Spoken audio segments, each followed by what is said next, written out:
पुढील वाक्यातील सर्वनामे ओळखा. सर्वनामे ओळखायचं म्हणजे सर्वनाम ओळखायचं आहे. सर्वनाम. आपण अभ्यास करू या वाक्यातली आपल्याला सर्वनाम ओळखायचं आहे. पहिला ऑप्शन दिला आहे, ऑप्शन बघून घेऊ आपण. दुसरा आहे अभ्यास, तिसरा आहे करू आणि चौथा आहे वरीलपैकी सर्व. सर्वनाम. सर्वनाम काय? शब्दाच्या जातीमधलं एक जात आहे. शब्दाची जाती किती आहे? 8 आहे. कोणते आहे माहीत पाहिजे, प्रश्न विचारला जातो. नाम, सर्वनाम, विशेषण, क्रियापद हे काय? विकारी आहे. हे 4 विकारी आहे. लिंग, वचन, विभक्तीमुळे बदल होतो. आणि 4 आहे अविकारी. त्याचा लिंग, वचन, विभक्तीमुळे बदल होत नाही. कोणते आहे ते? क्रिया, विशेषण अव्यय, शब्दयोगी अव्यय, शुभान्वयी अव्यय, केवळ प्रयोगी अव्यय. त्यातील सर्वनाम काय? विकारी आहे. काय? विकारी आहे. लिंग, वचन, विभक्तीमुळे बदल होतो. कशामध्ये? सर्वनाम याच्यामध्ये. पूर्ण आपण डिटेल माहिती घेणार आहोत आपण. प्रश्न विचारला जातो सर्वनामची व्याख्या विचारली जाते. व्याख्या पाठांतर करून घ्यायची. नामाऐवजी वापरल्या जाणाऱ्या शब्दाला काय म्हणतात? सर्वनाम म्हणतात. म्हणजे ज्या ठिकाणी राम आंबा खातो करताय हा नाम आहे. नामाऐवजी कोणताही एक शब्द वापरला जातो त्याला काय म्हणतो? सर्वनाम म्हणतात. सर्वनामाचे प्रकार पडतात. किती प्रकार आहे? मुख्य 6 प्रकार पडतात. कोणते? पुरुषवाचक, दर्शक, संबंध, प्रश्नार्थक, सामान्य, निश्चित, आत्मवाचक. आणि अजून प्रश्न विचारला जातो, एकूण सर्वनामे किती? 9. आणि असा प्रश्न विचारला जातो, सर्वनामाचे प्रकार किती? 6. सर्वनामाचे प्रकार 6 आणि सर्वनामे. कन्फ्यूज नका होऊ. पुन्हा सांगतो, सर्वनामाचे सर्वनाम किती आहे? 6 आहे. आणि सर्वनामे किती आहे? 9. तर सर्वनामे कोणकोणते आहे? पहिला आहे मी, दुसरा आहे तू, तिसरा आहे तो, ता, ती, ते, चौथा आहे हा, ही, पाचवा आहे जो, जा, जी, जे, 6वा आहे कोण, 7वा आहे आपण आणि 8वं काय आणि 9वं कोणतं आहे? स्वतः.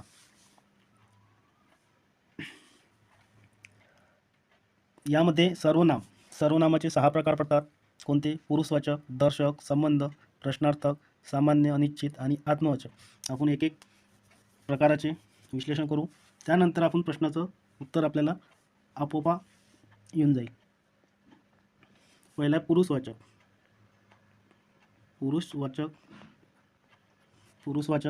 पुरुषवाचक मध्ये 3 प्रकार पडतात. प्रथम पुरुषवाचक, द्वितीय पुरुषवाचक आणि तृतीय पुरुषवाचक. प्रथम पुरुषवाचकमध्ये मी, आम्ही, आपण, स्वतः असे शब्द येतात. द्वितीय पुरुषवाचकमध्ये तू, तुम्ही, आपण, स्वतः. तृतीयामध्ये पुरुषवाचकमध्ये तो, ती, ते. दुसरा प्रकार पडतात दर्शक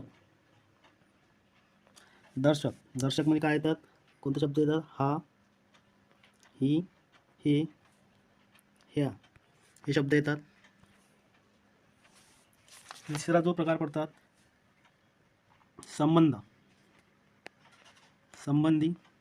संबंधीमध्ये कोणते येतात? जो, जा, जी, जे, तो, ता, ती, ते. त्यानंतरचा प्रकार पडतो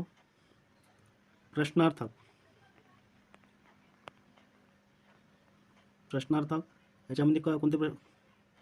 कोण, काय, कोणास, कोणी आणि ओळखायचं आहे तर प्रश्नार्थक चिन्ह असतात. कोणतं काय असतात? प्रश्नार्थक चिन्ह असतात. याला प्रश्नार्थक सर्वनाम असे ओळखू शकतो आपण. त्यानंतरचा प्रकार पडतात सामान्य किंवा अनिश्चित. याच्यात कोणत्या येतात? कोण, काय, कोणासच येतात. कोण, काय, कोणास, कोणी हे शब्द येतात प्रश्नार्थकचे. पण या ठिकाणी उद्गारवाचक चिन्ह असतात. काय कोणतं चिन्ह असतात? उद्गारवाचक चिन्ह. आणि त्यानंतरचा प्रकार पडतो आत्मवाचक. 6वा प्रकार पडतात आत्मवाचक. यामध्ये कोणते शब्द येतात? आपण, स्वतः आणि नीच. या ठिकाणी आपण आला आहे, या ठिकाणी आपण आला. या ठिकाणी आपल्याला ओळखता येईल पुढील वाक्यातील सर्वनामे ओळखा. पुढील वाक्यातील सर्वनामे ओळखा. कोणता येणार मग? आपण. याचं योग्य उत्तर असणार आहे ऑप्शन क्रमांक 1 आपण. व्याख्या काय होती? नामाऐवजी येणाऱ्या शब्दाला काय म्हणतात? सर्वनाम म्हणतात. उदाहरण बघू. राम अभ्यास करू. रामाच्या ठिकाणी काय आलाय? आपण आलाय.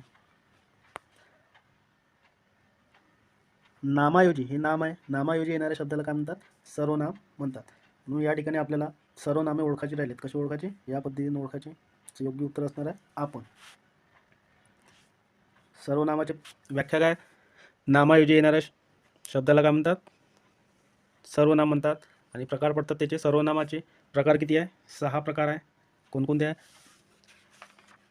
पुरुषवाचक, दर्शक, संबंध, प्रश्नार्थक, सामान्य किंवा अनिश्चित, आत्मवाचक. आणि सर्वनामे विचारले. सर्वनामे किती आहे? 9 आहे. कोणकोणते आहे? मी, तू, तो, ता, ती, ते, हा, ही, हे, ह्या, जो, जा, जी, जे, कोण, आपण, काय, स्वतः. सर्वनामे किती आहे? 9. आणि सर्वनाम किती आहे? प्रकार किती आहे? 6. प्रश्न विचारला जातो, कन्फ्यूज व्हायचं नाही.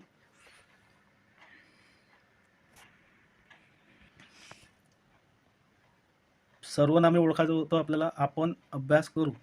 पहिलं ऑप्शन दिलं होतं आपण, दुसरं अभ्यास, तिसरं करू आणि चौथं होतं वरीलपैकी सर्व. याचं योग्य उत्तर काय असणार आहे? आपण अभ्यास करू. याचं योग्य उत्तर असणार आहे ऑप्शन क्रमांक 1 आपण. पुण्याहून या शब्दाची विभक्ती कोणती? पहिला ऑप्शन दिला पंचमी, दुसरा आहे प्रथमा, दुसरा आहे द्वितीय आणि चौथा आहे तृतीय. विभक्ती म्हणजे काय ते माहीत पाहिजे आपल्याला. विभक्ती म्हणजे विभक्त करणे होय. विभक्तीमध्ये कारकार्थ व उपपदार्थ हे 2 भाग पडतात. विभक्ती नामे किंवा सर्वनामे यांचे वाक्यातील क्रियापदाशी किंवा इतर शब्दाशी येणारा संबंध ज्या विकारी शब्दात दाखवला जातो त्या विकारांना विभक्ती असे म्हणतात.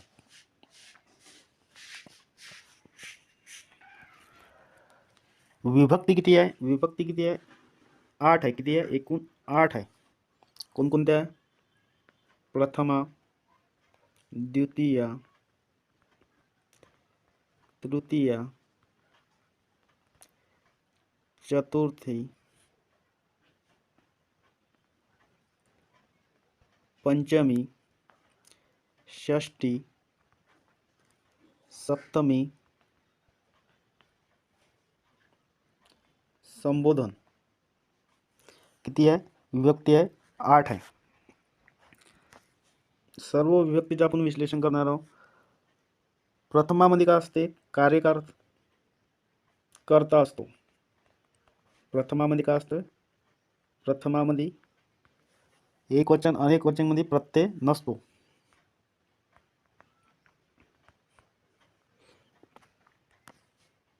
द्वितीयामध्ये बघू आपण.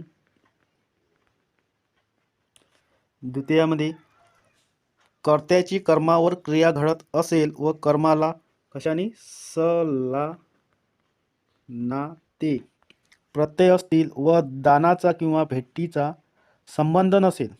बघा, दानाचा भेटीचा संबंध नसेल तर कर्माची विभक्ती द्वितीय मानावी. तिसरी विभक्ती आहे तृतीय. तृतीयामध्ये क्रिया कोणत्या साधनाने केली, कोणी केली, कोठे झाली हे दर्शवणाऱ्या नामांना जर कोणते शब्द ने येशी प्रत्यय असतील तर विभक्ती तृतीय असते व कारकार्थन का असतेचे करण असते. करण कारकार्थ कसे असते? करण. चतुर्थी विभक्ती बघू आपण. दान भेट कर्ता कर्म दान भेट साधन, दुरावा, स्थळ दर्शवताना नामाला जोडलेले कोणते शब्द? स, ला, ना, ते प्रत्येक कारकार्थन दर्शवतात. कारकार्थन कोणते असते? ते संप्रदाय, संप्रदान, यामध्ये दान किंवा भेट. पुढील आहे पंचमी. पंचमी दुरावा दर्शवताना व साधन म्हणून वापरलेल्या नामाला जर कोणते शब्द? ऊन आणि हून प्रत्यय असन. या ठिकाणी बघा, ऊन पुण्याहून लागलेला आहे. प्रत्यय असतील तर कोणते होते? पंचमी. आणि याचं कार्यकार्थन कोणतं होतं? अपादान, अपादान. त्यानंतर जी आहे षष्ठी. षष्ठी, षष्ठीमध्ये षष्ठीचा म्हणजे संबंध. संबंध कार्यकार्थन कोणतं येतं? संबंध. क्रियापदाशी येत नसल्या तरी काही प्रसंगी कर्ता, करण, अपादान, अधिकरण दर्शवण्यासाठी षष्ठीचा प्रत्यय वापरतात. कोणते असते? चा, ची, चे, च्या. कोणते?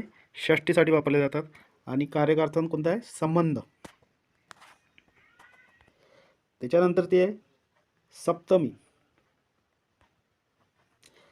सप्तमी यामध्ये स्थळ किंवा वेळ, साधन दर्शवणाऱ्या नामांना जोडलेले कोणते शब्द? तय्या. तय्या प्रत्येक कारकार्थन दर्शवतात.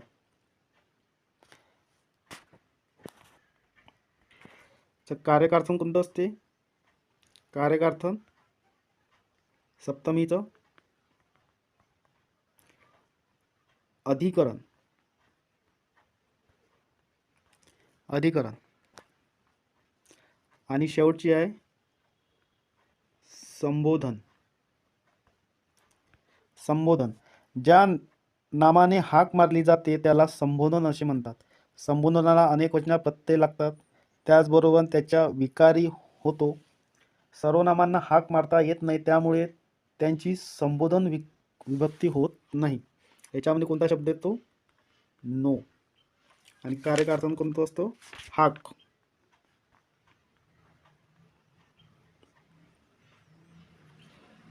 प्रश्न काय होता आपला? पुण्याहून, हून या शब्दाची विभक्ती कोणती? पंचमीमध्ये होऊन होऊन येते, प्रथमामध्ये कर्ता असतो काही नसताना, द्वितीयामध्ये सलान येते, तृतीयामध्ये नेयशी. पुण्याहून हून, ऊन हून लागतात, ऊन आणि हून लागतात, म्हणून कोणता याचं योग्य उत्तर असणार आहे? मग पंचमी. प्रयोग ओळखा. प्रयोग ओळखा. रामने फणस खाल्ला. तर प्रयोग ओळखायचा आपल्याला. पहिला ऑप्शन दिला आहे भावे, दुसरा कर्मणी, तिसरा कर्तरी, चौथा कर्मकर्तरी. सगळ्यात पहिले आपल्याला प्रयोग. प्रयोग म्हणजे काय ते माहीत पाहिजे आपल्याला. कर्त्याची व कर्माची क्रियापदाशी जी जुळणी, ठेवण किंवा रचना असते तिलाच व्याकरणात प्रयोग असे म्हणतात. प्रयोगामध्ये कर्ता, कर्म आणि क्रियापद या तिन्ही गोष्टी असतात तेव्हाच प्रयोग होतो. प्रयोगाचे प्रकार किती आहे? मुख्य प्रकार किती आहे? 3 आहे. कोणते आहे? कर्तरी, कर्मणी आणि भावे. मुख्य 3 प्रकार आहे. कर्तरी प्रयोगाचे 2 प्रकार पडतात. कोणते? सकर्मक आणि अकर्मक. त्यानंतर कर्मणी. कर्मणीचे किती प्रकार पडतात? 5 प्रकार पडतात. कोणते? प्रधान, कर्तृत्व, शक्य कर्मणी, प्राचीन किंवा पुराण कर्मणी, समापन कर्मणी आणि नवीन कर्मणी किंवा कर्म कर्तरी असे 5 प्रकार पडतात. त्यानंतर तिसरा प्रकार पडतात भावे. भावेची कोणते आहे? सकर्मक 3 प्रकार पडतात. सकर्मक, अकर्मक आणि तिसरा कोणता आहे? भाव कर्तरी.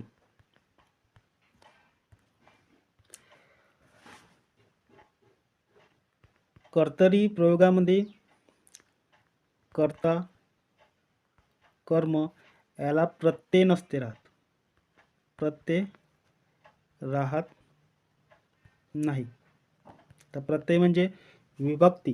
विभक्ती किती आहे? 8 आहे. प्रथमा, द्वितीय, तृतीय, चतुर्थी, पंचमी, षष्ठी, सप्तमी, संबोध.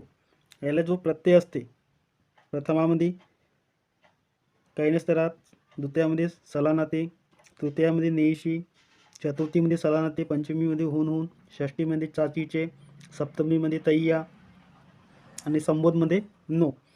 हे जे विभक्तीचे प्रत्यय असते ते कर्तरी प्रयोगामध्ये राहत नाही. कर्ता आणि कर्माला राहत नाही. तर दुसरा कर्मणी. कर्मणीमध्ये कर्त्याला प्रत्यय असतो आणि कर्माला नसतो. आणि भावे प्रयोगमध्ये कर्ता आणि कर्माला प्रत्यय असतो. तर या ठिकाणी आपल्याला रामने फणस खाल्ला. या ठिकाणी राम काय? रामने हे काय? कर्ता आहे. फणस काय? कर्म आहे. आणि खाल्ला काय? क्रियापद आहे. कर्ता कर्म क्रियापद यांची जुळवणूक होते, त्याला काय म्हणतो आपण? प्रयोग म्हणतो. या ठिकाणी कर्त्याला प्रत्यय लागला. कोणता लागलाय? ने लागलाय. कोणता लागलाय? ने लागलाय. म्हणून कर्तरी प्रयोगामध्ये कर्ता आणि कर्माला प्रत्यय राहत नाही. कर्मणीमध्ये कर्त्याला प्रत्यय असते. भावेमध्ये कर्ता आणि कर्माला प्रत्यय असते. या ठिकाणी रामने कर्त्याला प्रत्यय काय? ने आहे. म्हणून कर्त्याला काय? प्रत्यय आहे. कोणता प्रयोग होणार या ठिकाणी? याचं योग्य उत्तर असणार आहे कर्मणी प्रयोग. रामने फणस खाल्ला. या ठिकाणी ने प्रत्यय लागलाय म्हणून कोणता प्रयोग होणार? कर्मणी प्रयोग होणार. याचं योग्य उत्तर काय असणार? कर्मणी प्रयोग. प्रयोग ओळखायचा होता. रामने फणस खाल्ला. तर या ठिकाणी कोणता प्रयोग होणार मग? ऑप्शन क्रमांक 2 कर्मणी प्रयोग. पूर्वी आम्ही विहिरीचे पाणी प्यायचे. अधोरेखित क्रियाविशेषण अव्ययाचा प्रकार ओळखा. अधोरेखित शब्द कोणता आहे? पूर्वी. पहिला ऑप्शन दिला आहे स्थलवाचक, दुसरा आहे रीतिवाचक, तिसरा कालवाचक आणि चौथा ऑप्शन आहे प्रश्नार्थक.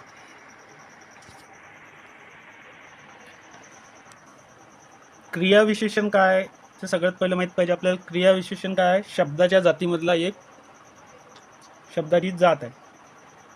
शब्दाच्या जाती बघून घेऊ आपण. शब्दाच्या जाती माहीत पाहिजे. प्रश्न विचारला जातात शब्दाच्या जाती किती आहे? 8 आहे. कोणकोणते आहे? विकारी आहे 4 आणि अविकारी आहे 4. विकारी कोणते आहे?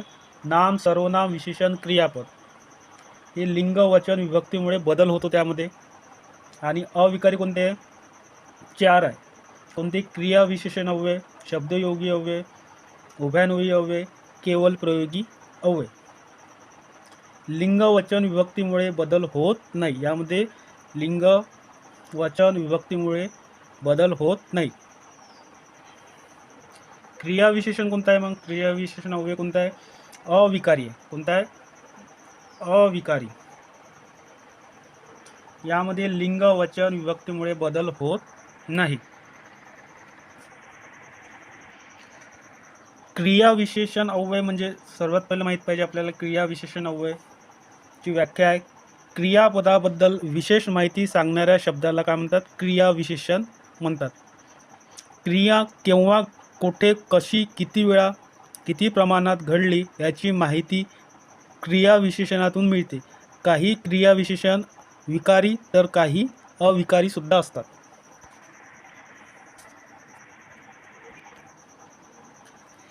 क्रियाविशेषण अव्यय. क्रियाविशेषण अव्यय दोन गट पडतात. कोणकोणते? अर्थावरून पडतात आणि स्वरूपावरून पडतात. अर्थावरून कोणकोणते आहे ते बघून घेऊ आपण पहिले. कालवाचक, स्थलवाचक, रीतिवाचक, रीतिदर्शक, परिणामवाचक, प्रश्नार्थक आणि निषेधार्थ.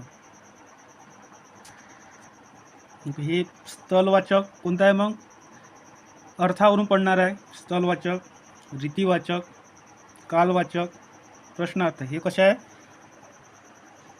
अर्थावरून पडणारे प्रकार आहे. कोणाचे? क्रियाविशेषण अव्ययाचे. आणि दुसरे कोणते पडतात? स्वरूपावरून. स्वरूपावरून पडतात. कोणते?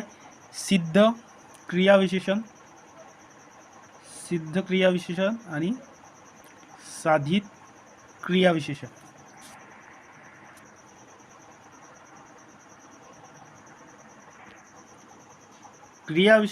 क्रियाविशेषणाचे अव्यय किती आहे? 6 आहे. त्यापैकी 4 दिलेले आपल्याला ऑप्शनमध्ये. स्थलवाचक, रीतिवाचक, कालवाचक आणि प्रश्नार्थक. त्यानंतर राहिलेले कोणते आहे? परिणामवाचक आणि निषेधार्थवाचक. चारही याचं आपण विश्लेषण करणार आहोत. सगळ्यात पहिले आपण स्थलवाचकचं विश्लेषण करू. आपण पहिले स्थल म्हणजे काय होते? ठिकाण होते. स्थल म्हणजे काय होते? ठिकाण. स्थलवाचकचं आपण विश्लेषण करू. स्थलवाचक क्रियाविशेषण अव्यय. क्रियेचे स्थळ, स्थळ किंवा ठिकाण. स्थल म्हणजे स्थळ किंवा ठिकाण दर्शवणाऱ्या शब्दांना स्थलवाचक क्रियाविशेषण अव्यय म्हणतात. यामध्ये शब्द पाठांतर करून घ्या कोणकोणते येतात ते. येथे, तेथे, वर, खाली, कोठे, मध्ये, अलीकडे, पलीकडे, मागे, पुढे, जिकडे, तिकडे, सभोवार, इकडून, तिकडून, मागून, पुढून, वरून, खालून, लांब, दूर असे शब्द कशामध्ये येतात? स्थलवाचकमध्ये येतात. कशामध्ये येतात? स्थलवाचकमध्ये. इकडे पुन्हा बघू आपण कोणकोणते शब्द येतात. येथे, तेथे, जेथे, वर, खाली, कोठे, मागे, अलीकडे, पलीकडे, मागे, पुढे, जिकडे, तिकडे, सभोवार, इकडून, तिकडून, मागून, पुढून, वरून, खालून, लांब, दूर असे शब्द येतात. कशामध्ये येतात? स्थलवाचकमध्ये. दुसरा ऑप्शन दिलेला आहे रीतिवाचक. रीतिवाचक क्रियाविशेषण बघू आपण. रीतिवाचक क्रियाविशेषण म्हणजे वाक्यातील क्रिया कशी घडते, म्हणजे क्रिया कशी घडते किंवा क्रियेची रीत दर्शवणाऱ्या क्रियाविशेषण रीतिवाचक क्रियाविशेषण अव्यय म्हणतात. यामध्ये कोणकोणते शब्द येतात पाठांतर करून घ्यायचं. ते शब्द दिसले का आपण रीतिवाचक क्रियाविशेषण आहे असं ओळखायचं. कोणकोणते शब्द येतात? जलद, हळू, सावकाश, तेवी, जेवी, मुद्दाम, आपोआप, फुकट, व्यर्थ, उगीच, जसे, कसे, तसे, असे, झटकन, पटकन, बदाबद, चमचम, थरथर, खचित, खरोखर, नक्की, खुशाल, निखालस असे शब्द येतात. कशामध्ये येतात? रीतिवाचक क्रियाविशेषण अव्ययामध्ये येतात. तिसरा ऑप्शन दिलेला आपल्याला कालवाचक. कालवाचकमध्ये कोणते शब्द येतात ते बघू आपण. कालवाचकमध्ये क्रिया केव्हा घडली हे दर्शवणाऱ्या क्रियाविशेषण कालदर्शक क्रियाविशेषण म्हणतात. त्यात कोणकोणते शब्द येतात ते बघून घेऊ आपण. आधी, आता, सध्या, तूर्त, हल्ली, उद्या, परवा, लगेच, केव्हा, जेव्हा, पूर्वी. बघा पूर्वी आलाय. पूर्वी, मागे, रात्री, दिवसा, नित्य, सदा, सर्वदा, नेहमी, दिवसभर, आजकाल असे शब्द येतात. फिरून, वारंवार, दररोज, पुन्हा पुन्हा, सालोसाल, शनोशनो, एकदा, दोनदा हे कशामध्ये येतात? कालवाचक. त्याचा उपप्रकार होता आवृत्ती दर्शकमध्ये सुद्धा येते शब्द. आणि चौथा ऑप्शन आहे प्रश्नार्थक क्रियाविशेषण अव्यय. प्रश्नार्थक काय येतात? कोणकोणते शब्द येतात? प्रश्न विचारला जातो.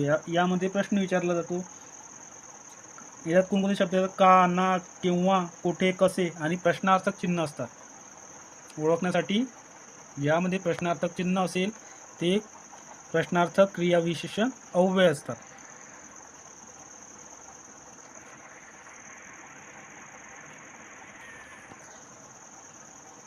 क्रियाविशेषणचे अव्यय चारही प्रकाराचे आपण विश्लेषण केलेले आहे. यामध्ये आपल्याला प्रश्न काय होतो आपला? पूर्वी आम्ही विहिरीचे पाणी प्यायचे. अधोरेखित. अधोरेखित शब्द कोणता आहे? पूर्वी. क्रियाविशेषण अव्यय कोणता? यामध्ये कोणता पूर्वी कशामध्ये येतो? कोणता शब्द येतो याच्यात? कालवाचक क्रियाविशेषण अव्ययमध्ये पूर्वी शब्द येतो. एकदा पुन्हा आपण कालवाचक क्रियाविशेषण अव्ययमध्ये कोणकोणते शब्द येतात ते बघून घेऊ आपण. कोणकोणते पाठांतर करून घ्यायचे. ते शब्द दिसले की आपण कालवाचक दर्शक वर टिक करू शकतो. कोणकोणते शब्द येतात? आधी, आता, सध्या, तूर्त, हल्ली, उद्या, परवा, लगेच, केव्हा, जेव्हा, पूर्वी. बघा पूर्वी हा शब्द. पूर्वी, मागे, रात्री, दिवसा, नित्य, सदा, सर्वदा, नेहमी, दिवसभर, आजकाल, फिरून, वारंवार, दररोज, पुन्हा पुन्हा, सालोसाल, शनोशनो, शनोशनी, एकदा, दोनदा असे शब्द कशामध्ये येतात? कालवाचकमध्ये येतात. पूर्वी आम्ही विहिरीचे पाणी प्यायचे. अधोरेखित. अधोरेखित शब्द कोणता होता? पूर्वी. क्रियाविशेषण अव्ययचा प्रकार कोणता आहे? मग योग्य उत्तर ऑप्शन क्रमांक 3 कालवाचक क्रियाविशेषण अव्यय. याचं योग्य उत्तर असणार आहे कालवाचक. ऑप्शन क्रमांक 3 कालवाचक. अरेच्चा, मामा पण आला इकडे. अधोरेखित शब्दाची जात ओळखा. तर या ठिकाणी अधोरेखित शब्द कोणता आहे? अरेच्चा. त्याचे ऑप्शन दिलेले आहे विशेषण, क्रियाविशेषण अव्यय, तिसरा आहे केवळ प्रयोगी अव्यय आणि चौथा आहे यापैकी नाही. सर्वात पहिले माहीत पाहिजे आपल्याला शब्दा जाती किती. शब्दा जाती आहे 8 आहे. किती आहे? 8 आहे. त्यामध्ये 4 विकारी असतात, 4 विकारी असतात आणि 4 अविकारी असतात. विकारी कोणकोणते आहे? नाम, सर्वनाम, विशेषण, क्रियापद. लिंग, वचन, विभक्तीमुळे बदल होतो. आणि अविकारी 4 कोणते आहे? क्रिया विशेषण अव्यय, शब्दयोगी अव्यय, उभयान्वयी अव्यय, केवळ प्रयोगी अव्यय. लिंग, वचन, विभक्तीमुळे बदल होत नाही. यामध्ये बदल होत नाही आणि यामध्ये बदल होतो. हे माहीत पाहिजे आपल्याला.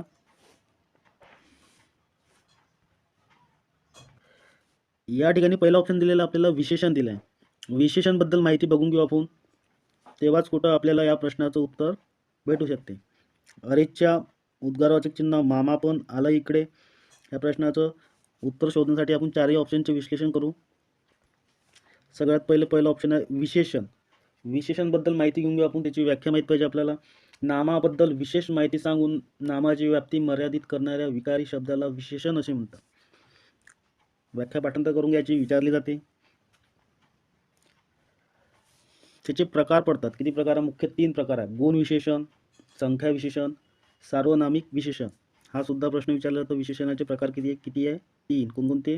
गुण विशेषण, संख्या विशेषण, सार्वनामिक विशेषण.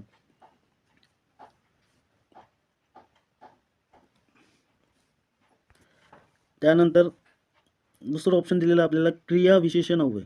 क्रिया विशेषण अव्यय याबद्दल याची व्याख्या माहीत पाहिजे आपल्याला. क्रियापदाबद्दल विशेष माहिती सांगणाऱ्या शब्दाला काय म्हणतात? क्रिया विशेषण म्हणतात. यामध्ये जेव्हा क्रिया घडत असते, क्रिया कोठे, कशी, किती वेळा, किती प्रमाणात घडली याची माहिती क्रिया विशेषण मिळते.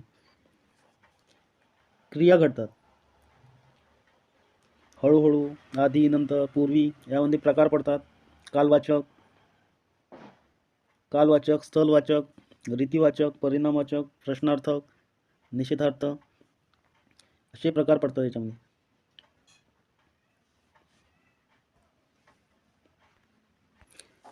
आणि तिसरं ऑप्शन दिलेलं आपल्याला केवळ प्रयोगी अव्यय.